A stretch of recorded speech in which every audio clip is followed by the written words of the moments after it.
السلام علیکم جی، کیسے ہیں آپ لوگ؟ امید ہے خیر عافیت سے ہوں گے۔ اور یہ میرا پہلا ناول وائس اوور ہے یوٹیوب پر، تو امید کرتی ہوں آپ لوگوں کو پسند آئے گا، اور پسند آئے تو سبسکرائب کریں، لائک کریں، شیئر کریں، کمنٹ کریں۔ اور ناول کا نام ہے اسیر محبت، قضائے فجر سے ادائے تہجد تک کا سفر، جس کی رائٹر ہیں اینجل ثانی۔ پیش لفظ: زندگی آزمائشوں کا سمندر ہے، کسی سے لے کر آزمایا جاتا ہے تو کسی کو دے کر آزمایا جاتا ہے۔ بس انسان پر جو آزمائش ہے وہ کہیں پر صبر کرنے کی ہے تو کہیں پر شکر کرنے کی۔ اللہ پاک ہمیں بھی صبر کرنے والا اور شکر کرنے والا بننے کی توفیق عطا فرمائے، آمین۔ میرا یہ ناول کوئی بہت امیر کبیر کرداروں پر مبنی نہیں ہے۔ میرے اس ناول کے کردار عام سے ہیں، لیکن ان کرداروں کی کہانیاں، ان کے لفظ اور ان کے احساسات میرے لیے بہت خاص ہیں۔ اللہ تعالیٰ کسی کو توڑتا ہے، کسی کو جوڑتا ہے، کسی کو غموں میں مبتلا کر دیتا ہے تو کسی کو خوشیوں کی بہاروں سے نواز دیتا ہے، کیونکہ اسے اچھی طرح پتہ ہوتا ہے کہ اسے اپنے بندوں کو کس طرح اپنے پاس بلانا ہے۔ میرا یہ ناول اللہ کے ان بندوں پر مبنی ہے جو صبر کرنے والے ہیں، شکر کرنے والے ہیں اور ہدایت کی راہ میں چل پڑنے والے ہیں۔ اور میں یہ ناول خود کو ڈیڈیکیٹ کروں گی، کیونکہ اس ناول کے تمام الفاظ میرے ہیں۔ یہ تمام الفاظ میرے دل کے الفاظ اور میری سوچ ہیں، کیونکہ لکھنے والا بس کہانی نہیں لکھتا، وہ اپنی سوچ اور اپنے دل کی گہرائیوں میں چھپے سبق لکھتا ہے، جن کو پڑھتے تو سب ہیں پر دل سے محسوس کوئی نہیں کرتا، یا کوئی کرتا ہے۔ میرا یہ ناول، میرے اس ناول میں پائے جانے والے صبر، شکر اور ہدایت حاصل کرنے والوں کے نام۔ باب 1، داستان اسیر محبت۔ یہ کہانی ہے نماز فجر کے قضا سے لے کر نماز تہجد ادا کرنے والوں کی، دنیا کی محبت سے لے کر عشق خدا کا سفر کرنے والوں کی، یک طرفہ محبت کا قیدی بننے والوں کی، خاموش محبت میں تڑپنے والوں کی، اپنے اوپر بے وفائی کا لبادہ اوڑھ کر چلنے والوں کی، یک طرفہ محبت کا قیدی بننے والوں کی۔ یہ کہانی ہے کسی کی یادوں میں جینے والے آہان میر کی۔ یہ کہانی ہے اپنی خاموش محبت کو دل میں قید رکھنے والے سنان مرزا کی۔ یہ کہانی ہے یک طرفہ محبت میں تڑپنے والی ثنائیہ عامر کی۔ یہ کہانی ہے ان 3 لوگوں کی جن کو قدرت نے محبت کے پنجرے میں قید کیا تھا۔ یہ کہانی ہے ان 3 لوگوں جو اپنے آپ میں محبت کی جنگ لڑتے تھے۔ میم، ہا، با، تا، محبت۔ یہ محبت بھی کتنی عجیب ہے نا، کوئی جادوئی چیز ہو جیسے، جو اپنی طرف مائل کر لیتی ہے اور انسان کو پتہ بھی نہیں چلتا وہ کب اس کے حصار میں آ کر کسی کو اتنا چاہنے لگ جاتا ہے کہ پھر اسے کھونے کے تصور سے بھی ڈرنے لگتا ہے۔ یہ کسی کی خوبیاں، کسی کی خامیوں، کسی کی خوبصورتی یا کسی کی بدصورتی نہیں دیکھتی، یہ تو بس ہو جاتی ہے، پتہ نہیں کب، کیوں، کس طرح، کیسے اور کس سے۔ اگر مل جائے تو انسان خود کو دنیا کا سب سے خوش قسمت انسان سمجھنے لگتا ہے، اور اگر نہ ملے تو زندگی ہی بے رنگ ہو جاتی ہے۔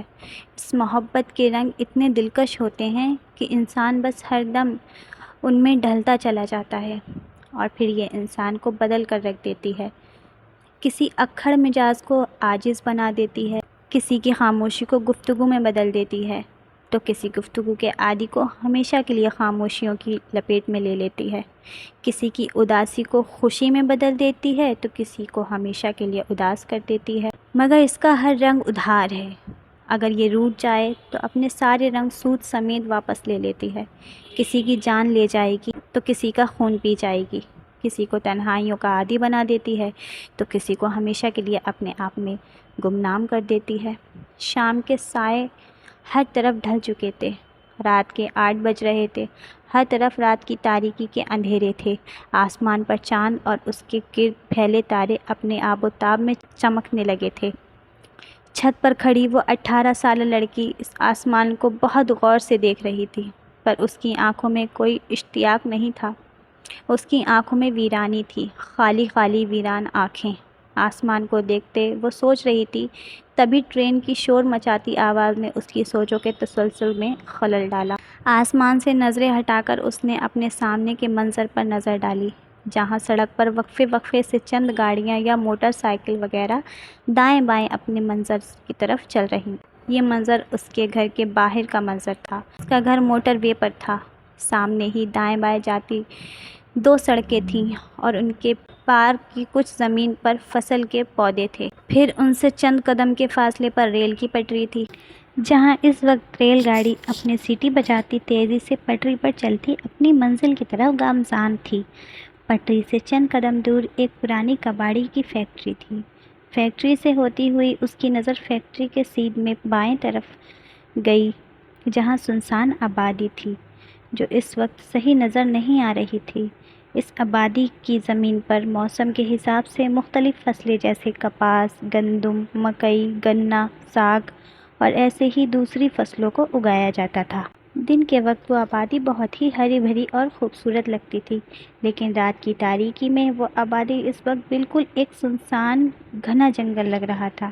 اس سنسان اور ویران جگہ کو دیکھتے ہوئے اس کی آنکھیں ایک دم نم ہو گئیں۔ وہ ٹیبل پر کھڑی گھر کے گرد بنائی گئی 4 دیواری کے پاس اس منظر کو دیکھ رہی تھی۔ دیوار نے اس کا آدھے سے بھی زیادہ وجود چھپایا ہوا تھا۔ اس کے وجود کا بس تھوڑا سا حصہ ہی ایک دیوار سے اوپر تھا۔ اپنے بازو کو فولڈ کر کے اس نے اس دیوار پر رکھا ہوا تھا۔ بازوؤں کے پاس ہی دیوار پر چائے کا خالی مگ تھا، جو یقیناً اس نے ہی پیا تھا۔ پاس سڑک پر گزرتے ہوئے موٹر سائیکل سواروں یا کسی کی بھی نظر اوپر نہیں تھی جہاں وہ کھڑی تھی، اور اگر کسی کی نظر اوپر چلی بھی جاتی تو انہیں وہاں کوئی نظر نہیں آنا تھا، کیونکہ اس وقت وہ رات کی اس تاریکی کا ایک حصہ ہی لگ رہی تھی۔ صرف چاند کی مدھم سی روشنی اس پر پڑ رہی تھی، پر پھر بھی کوئی اسے نہیں دیکھ سکتا تھا، اور اس کے وہاں کھڑے ہونے کی وجہ بھی یہی تھی کہ وہ کسی کو نظر نہیں آ سکتی تھی اور اس منظر کو آرام سے دیکھ سکتی تھی، اس لیے وہ اس منظر میں ہی کھوئی ہوئی تھی۔ ٹھنڈی ہوا کے جھونکے اسے چھو رہے تھے۔ اس کے سر پر حجاب کی صورت میں کالے رنگ کا دوپٹہ تھا۔ اس نے اس وقت سوٹ بھی کالا ہی زیب تن کیا ہوا تھا، کیونکہ بقول اس کے وہ کالے رنگ کی شیدائی تھی۔ کالا رنگ اسے بہت پسند تھا، اس لیے وہ تقریباً زیادہ تر کالا رنگ ہی پہنتی تھی۔ اس کے چہرے پر پڑتی چاند کی روشنی اس کے چہرے کو روشن کر رہی تھی۔ آسمان کی طرف ہنوز نظریں جمائے اس نے ایک گہرا سانس ہوا کے سپرد کیا تھا، اور ایسا کرنے پر اس کی آنکھوں میں موجود نمی میں اضافہ ہو گیا تھا۔ کیا آپ کے لیے کچھ مشکل ہے اللہ؟ آسمان کو دیکھتے ہوئے وہ دھیرے سے بولی تھی۔ وہ آنسو اس کی آنکھوں سے نکلتے گال پر بہہ گئے تھے۔ میں کیا کروں؟ بھرائی آواز میں کہہ کر اس نے ایک بار پھر گہرا سانس ہوا میں خارج کیا۔ شاید ایسا کر کے وہ اپنے اندر کے درد کو دبا رہی تھی، اپنے آنسوؤں کو روکنے کی کوشش کر رہی تھی۔ ایک بار پھر اس نے چہرہ آسمان کی طرف اٹھایا تھا، اور ایسا کرتے ہی اس کی آنکھوں میں بھرے آنسو ضبط کا باندھ توڑتے بہہ نکلے تھے۔ میں ٹھیک نہیں ہوں پیارے اللہ، میں بہت درد محسوس کر رہی ہوں، میں ریزہ ریزہ ہو کر بکھر رہی ہوں، مجھے تھام لیں، سنبھال لیں۔ جس معجزے کی میں آپ سے امید لگائے بیٹھی ہوں اس کو کر دیجئے، بے شک آپ ہی قادر ہیں۔ میری دعا پر کن فرما کر مجھے سکون دے دیں۔ میری خواہش بہت چھوٹی ہے اور آپ کی رحمت بہت وسیع ہے۔ میرے ساتھ نرمی کے معاملات فرما کر میری ادھوری دعاؤں کو پورا کر دیں۔ بے شک آپ ہی تو بہت مہربان اور سننے والے ہیں۔ میری دعا سن لیں، میری پریشانی دور فرما دیں، میرے اندر کی اس بے چینی، اس گھبراہٹ کو مجھ سے دور کر دیں۔ یہ مجھے سکون نہیں لینے دیتی، یہ مجھے تڑپاتی ہے، بہت تڑپاتی ہے۔ اللہ جی پلیز، کب سے کہتی وہ آخرکار زارو قطار رو پڑی تھی۔ اس کی ہچکیاں بن گئی تھیں، پر آنسو تھے کہ تھمنے کا نام ہی نہیں لے رہے تھے۔ زارو قطار روتے ہوئے اس نے اپنا سر دیوار پر فولڈ کیے گئے بازوؤں پر گرا لیا، اور نہ جانے کتنی دیر ایسے ہی کھڑی وہ روتی رہی، پر اسے اس وقت کسی کا ہوش نہیں تھا۔ پاس ہی مسجد سے ہوتی عشاء کی اذان کی آواز اس کے کان میں پڑی تو اس نے سر اٹھایا۔ آنکھیں پانی سے لبریز تھیں۔ وہ خاموشی سے کھڑی دل میں ہی اذان کا جواب دے رہی تھی۔ 4 سے 5 منٹ لگے تھے اس کو اذان کا جواب دینے اور پھر اذان کے بعد کی دعا اور درود شریف پڑھنے میں۔ اس نے ایک بار پھر آسمان کی طرف سر اٹھایا اور گہرا سانس لے کر بولی، میری دعائیں سن لیں اللہ، مجھے وہ عطا کر دیں جس کی میں آپ سے امید لگائے بیٹھی ہوں۔ تھوڑی دیر اور دعا مانگ کر اس نے آمین بولتے ہوئے اپنے دونوں ہاتھ اپنے چہرے پر پھیرے تھے۔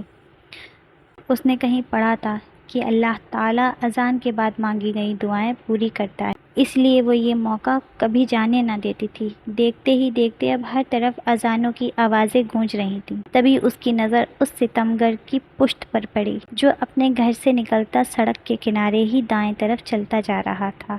وہ نماز پڑھنے جا رہا تھا، یہ وہ جانتی تھی۔ اس وقت اسے صرف اس ستمگر کی پشت ہی دکھائی دی جس نے سفید کاٹن کا سوٹ زیب تن کیا ہوا تھا۔ اس کی نظریں تب تک اس پر جمی رہیں جب تک وہ اس سے دور ہوتا اندھیرے میں گم نہ ہو گیا۔ کھڑوس! اس کے غائب ہوتے ہی وہ بڑبڑائی اور ادھر ادھر دیکھنے لگی۔ اس کی نظر دائیں طرف جاتے ہی رک گئی تھی۔ اس ستمگر کا گھر بھی تو پاس ہی تھا۔ جس چھت پر وہ کھڑی تھی اس چھت کے ساتھ دائیں طرف جڑی چھت اس ستمگر کے گھر کی ہی تو تھی۔ ان دونوں کے گھروں کی چھتوں کے درمیان ایک چھوٹی سی دیوار حائل تھی جسے بآسانی پھلانگ کر پار کیا جا سکتا تھا۔ وہ ستمگر اور کوئی نہیں، اس کا اپنا ہی تو کزن تھا جو اس کی فیلنگز سے دور، یکسر، انجان، اپنے آپ میں ہی گم۔ کبھی اس کے احساسات کو غور سے سمجھا ہی نہیں تھا۔ 2 سال سے وہ اس اذیت میں تھی اور پاس رہتے ہوئے بھی وہ کتنا انجان تھا اس کی اس اذیت سے کہ وہ کتنا تڑپتی ہے